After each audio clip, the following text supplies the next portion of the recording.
Gabon a été embrigadé dans les ténèbres. Il est question aujourd'hui de sortir le Gabon de ces ténèbres-là. Heureuse la nation dont l'Éternel est le Dieu. La question est de savoir, est-ce que tu es heureux dans ce pays en ce moment, dans ta vie, dans ta communauté? Est-ce que tu es heureux? Donc voyez-vous que quand Dieu bénit un pays, l'héritage là revient aux enfants de Dieu. Quand un peuple est acquis à Dieu, il reçoit les faveurs de Dieu. Et il est heureux. Quand nous tournons vers les dieux étrangers, quel bonheur peut arriver au peuple? Nous savons que quiconque est né de Dieu ne pêche point.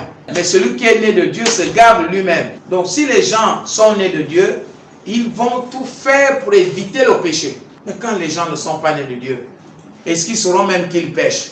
Parfois même ils posent des actes abominables, ils pensent que c'est normal. Et puis on couvre ça par un raisonnement humain. Beaucoup de gens se demandent, mais comment les hommes de Dieu sont en train de parler fort en ce moment? Non, Dieu dit, ceux qui pêchent, reprends-les devant tous.